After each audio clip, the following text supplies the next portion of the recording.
If you're here today, you've probably seen the full laundry room makeover video, and if you haven't seen that one yet, be sure to check it out. I'll link it here and in the description below. In that video, I showed how I remodeled our laundry room. Part of that process, of course, was flooring.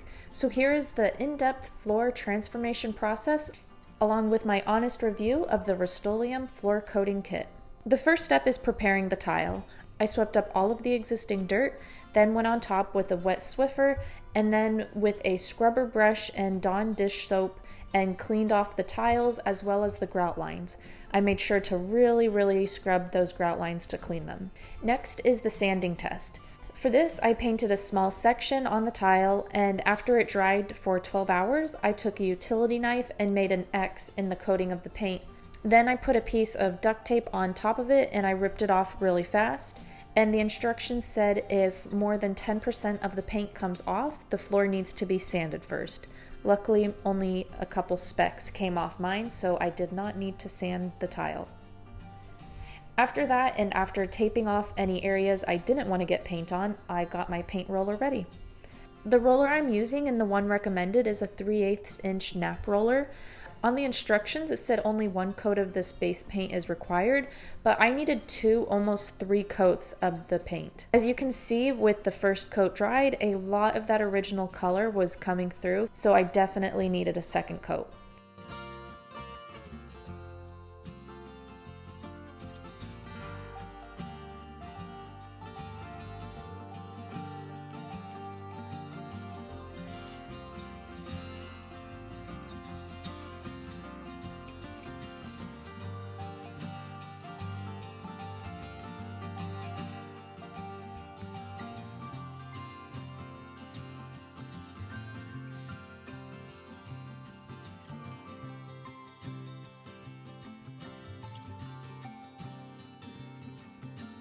I got my stencil from Cutting Edge Design on Etsy.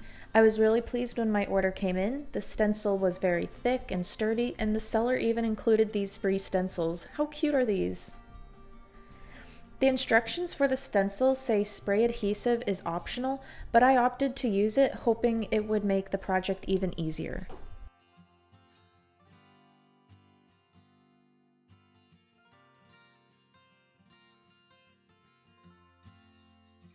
What I'm doing here is getting paint on the roller, but then I'm rolling off any excess onto the paint tray and then also onto a paper towel. The instructions specify that you don't want a lot of paint when applying on the stencil. I'm going to show you guys a little bit of this part in real time so you can get a good idea of how much pressure I'm applying and how fast I'm going with the paint.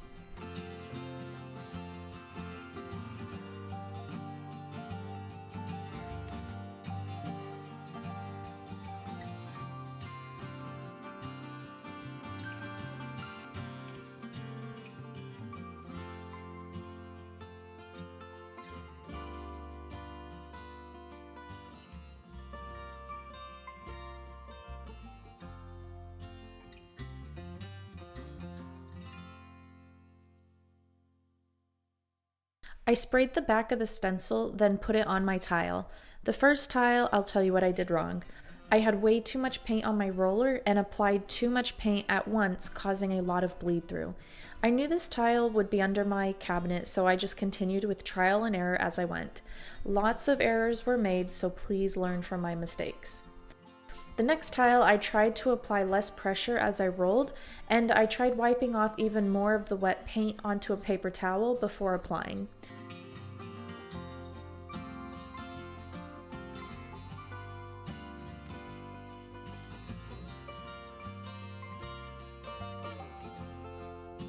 As I got to my third and fourth tile, I noticed that not only was I getting paint bleeding through the stencil, but also specks of white paint were showing up on the black. I'm assuming the spray adhesive trapped some of the paint, and when I transferred to the next tile, the paint on the bottom of the stencil transferred as well. The instructions did indicate that you didn't need to wait for the stencil to dry before moving to the next section. As this continued not to work, I thought I should try to clean my stencil off. All I did at this point was pat down the stencil with a paper towel to try to get the wet paint off. Unfortunately, I still was having the same problem.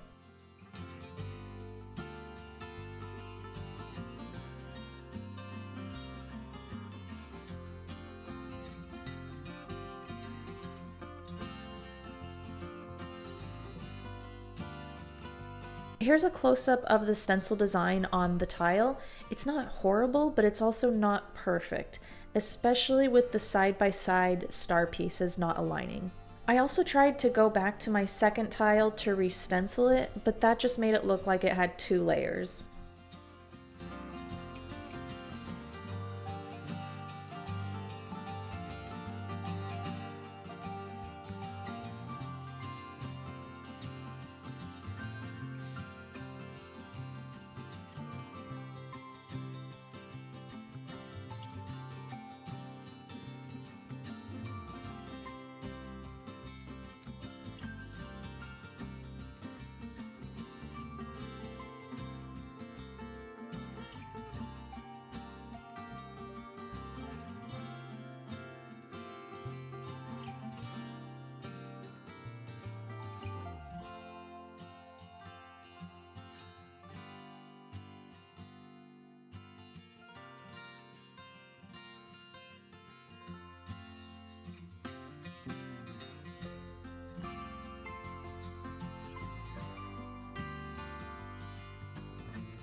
Even doing only one coat but super thin was not working.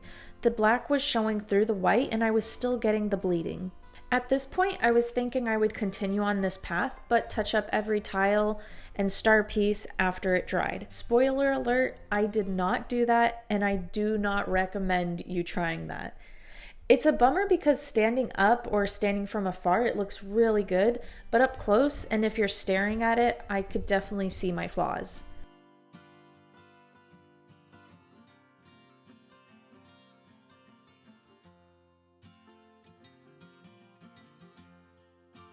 After I was done, I took my stencil to the tub and peeled off the paint that was thick enough to pull off. I scrubbed the stencil with a brush and also with a sponge, and I tried using Goo Gone as well to try to get the rest off.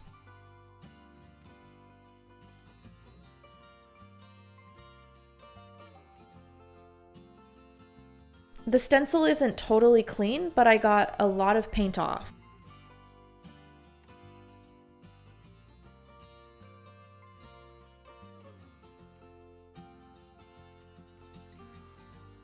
Here I am trying to outline each star and touch up the specks of white that were showing up on the black paint.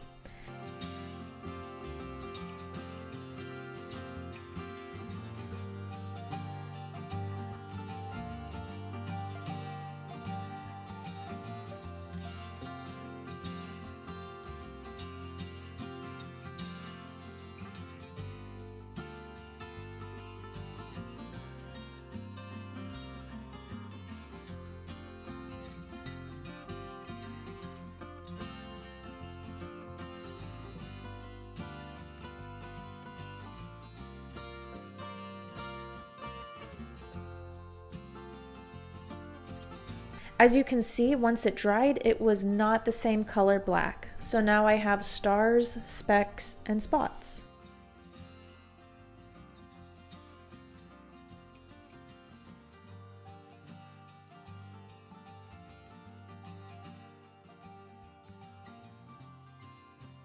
I repainted all the tiles black again and was going to start over and try to paint every other tile so the wet paint wouldn't overlap, and also tape the stencil to the tile versus using the spray adhesive.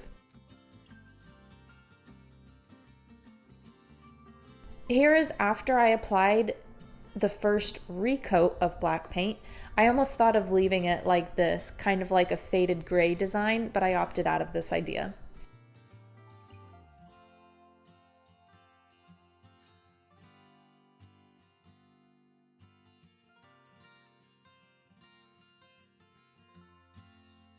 In my final attempt, I got brushes and rollers from Hobby Lobby that were specifically meant for stenciling to see if maybe that was causing the problem, not having the specific tools for the project. I think the main problem with what I did was my tile. And this is such a well done, Victoria moment, but my tile is roughly 11.5 by 11.5 inches, not including the grout. So when I found this stencil and saw that it came in a 12 by 12, I thought that would be the perfect size, but I should have found the exact size not including grout. Trying to stencil the grout was the one thing I could not overcome. The bleeding through the stencil, I was able to figure out just do lighter coats. To solve the black coming through the white, I just needed to apply more layers, but painting the grout lines with a stencil was impossible. So be sure to get the correct size stencil, not including the grout in your measurements.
This project was quite the hassle. So now what I'm going to do is a checkered pattern and do black and white, all the way across.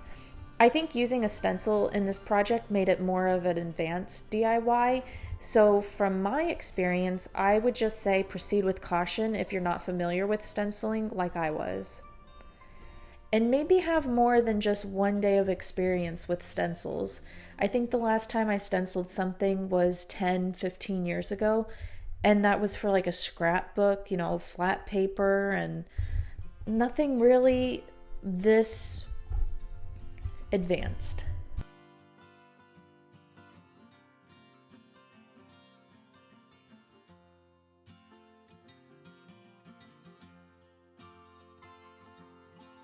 The paint worked really well with doing the checkered pattern using painter's tape.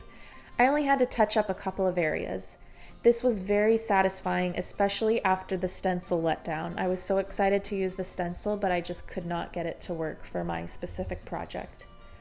Again, this is just my experience. I read other reviews that said this was their first time using the stencil and their results came out great, so everyone is different. Learn from my mistakes. Measure your tile correctly and use very, very, very light coats of paint. Also, don't use spray adhesive. I feel like that definitely hindered my project and didn't help at all. My tile has a little bit of a texture to it, not a whole lot, just like a slight wave in it, but I do think that might have made a little bit of a difference as well. And if you plan to stencil on a textured wall, I would give the same advice.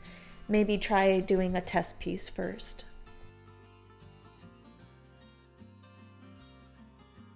For me personally, looking back, I wish I laid laminate on top of the existing tile instead, but my husband loves the look and everything about the painted tile, and he loves the results too. I do like the color of the tile. I love the black and white checkered, so it really just comes down to preference.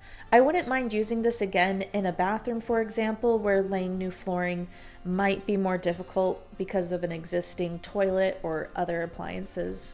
I am pleased, however, with the coloring. I love the checkered pattern and I love that it doesn't pull away from the cabinets. The cabinets I wanted to be the main focal point of this room, and I feel like maybe with the stencil that would have taken the eyes off of the cabinet. So I'm really pleased with this classic kind of like vintagey black and white checkered pattern. I feel like that's more timeless too.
As far as the paint itself, I am not completely satisfied with it. I would describe the texture like a refrigerator made with plastic material. It feels nice and smooth, but things like dirt and food stick to it really easily. For a high traffic area like my laundry room, that has been a downside for me. Something I do want to note is that the Rust-oleum floor coating paint does say, for full system, allow 24 hours for light foot traffic, allow 72 hours before replacing furniture, avoid dragging, and a full cure is 7 days.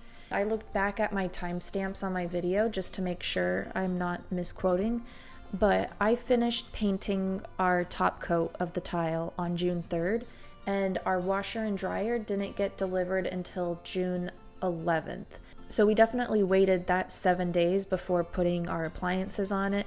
but the rubber feet on the appliances still smudged the paint. Thank you so much for watching, and please be sure to give this video a thumbs up and subscribe to our channel.